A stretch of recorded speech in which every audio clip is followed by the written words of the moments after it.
आप देख रहे हैं एस वाई लाइव न्यूज।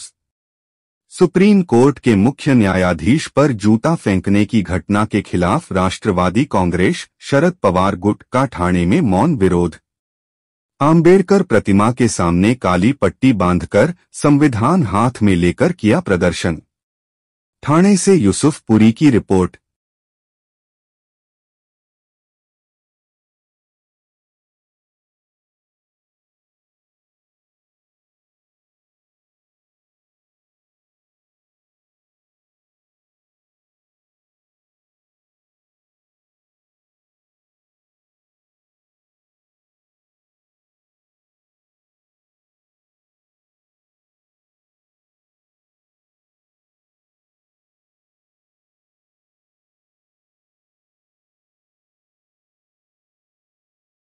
काल राकेश किशोर नावाच्या एका वकिलांनी सीजेच्या अंगावर बूट फेकून मारला।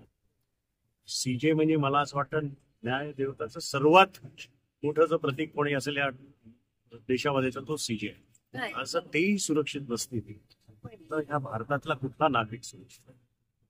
आणि जो विषय होता तो असा होता की खजुराव मध्ये एक विष्णूचा एक होती ज्याच्यावर 16 सप्टेंबरला एक PIL दाखल केलेला या राकेश किशोर।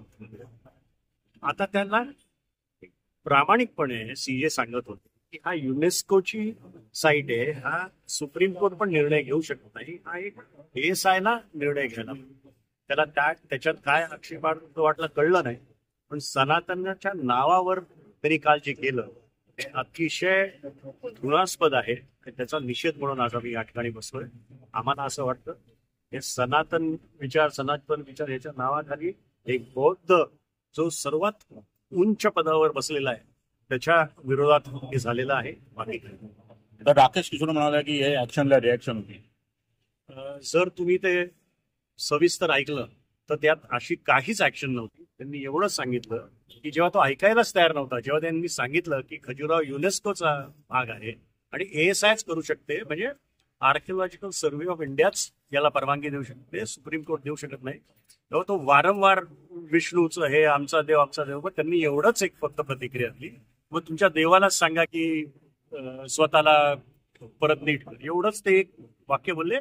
त्याची पण दिलगिरी त्यांनी ताबडतोब मागितली। म्हणजे असं काहीच नाही। त्यांच्याबरोबर त्यावेळेसही आणखीन 2 जज होते, पण यांच्यावरच हल्ला केला कारण काय आमचं वैयक्तिक मत आहे की ते बौद्ध आहेत आणि म्हणून त्यांच्यावर हा हल्ला झाला। सर, देशात महाराष्ट्रात महिला देखील सुरक्षित नाही आणि आता सरन्यायाधीशांवर असा हल्ला होतं, कसं पाहता संपूर्ण गोष्ट? कसं आहे, सरन्यायाधीश जेव्हा स्वतः पहिल्यांदा महाराष्ट्रात आले तेव्हाही त्यांना प्रोटोकॉल दिलं। म्हणजे ह्या शासनाकडून काय खूपशी अपेक्षा आता उरलेली नाही। फक्त आपल्या महाराष्ट्रातल्या बायका छोटी पोरं सुरक्षित राहो याच्यासाठी आम्ही ईश्वरचरणी प्रार्थना करू शकतो। आणि आंबेडकर साहेबांच्या ना मांडणारी आम्ही लोक आहोत, त्यांनी जे लिहून ठेवलेलं आहे त्याचं पालन या महाराष्ट्रात झालं पाहिजे, एवढंच आम्ही सांगतो संविधानाचं। सर, देशभरातून या गोष्टीचा निषेध होतोय, काय सांगतो?